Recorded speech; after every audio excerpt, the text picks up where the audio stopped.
viewers, welcome back to Eha Designs. ഈ head in house പ്രൊഡക്ഷനുള്ള simple ആയിട്ട് hand work ചെയ്തിട്ടുള്ള കുർത്തീസിന്റെ collections ആണ് കാണിക്കുന്നത്. നമുക്ക് കാഷ്വൽ ആണെങ്കിലും അത്യാവശ്യം സെമി പാർട്ടി വെയർ ആയിട്ടൊക്കെ വെയർ ചെയ്യാൻ പറ്റുന്ന ഒന്നാണ്.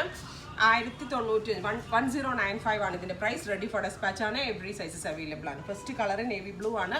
ലെങ്ത് വരുന്നത് 49 to 50 ലെങ്ത് ആണ്. നെക്ക് ലൈനിൽ ഇതേപോലെ ഒരു വർക്ക് ആണ് വന്നിരിക്കുന്നത്. നല്ല ഫിറ്റിംഗ്സ് ആണ്. ഈ ഹെഡ് ഇൻ ഹൗസ് പ്രൊഡക്ഷൻ ആണ്. എക്സ്പ്രസ് ഡെലിവറി ആയിരിക്കും. എല്ലാവരും ട്രൈ ചെയ്ത് നോക്കുക. സെക്കൻഡ് കളർ വരുന്നത് ബീട്രൂട്ട് ടോൺ ആണ്. ഇതുപോലെ ഒരു ഡാർക്ക് ബീട്രൂട്ട് കളറിൽ നെക്ക് ലൈനിൽ ഇതേപോലെ ഒരു വർക്കും നെക്കിൻ്റെ നമ്മളുടെ ആ റൗണ്ട് ഷേപ്പിനനുസരിച്ചും ഇതേപോലെ ഒരു കട്ട് ബീഡ്സിൻ്റെ വർക്ക് വരുന്നുണ്ട്. ഇതാണ് സെക്കൻഡ് വൺ. 1095 ആണ്. റെഡി ഫോർ ഡെസ്പാച്ച് ആണ്. നെക്സ്റ്റ് വൺ ഞാറക്ക കളർ. നല്ല ഭംഗിയുള്ള ഒരു ഡാർക്ക് ഞാവൽ പഴത്തിൻ്റെ കളറാണ്. ഇതെല്ലാം റെഡി ഫോർ ഡെസ്പാച്ച് ആണ്. വളരെ നല്ല ഫിറ്റിംഗ്സ് ആയിരിക്കും. എക്സ്പ്രസ് ഡെലിവറി ആയിരിക്കും. എല്ലാവരും ട്രൈ ചെയ്ത് നോക്കുക. താങ്ക്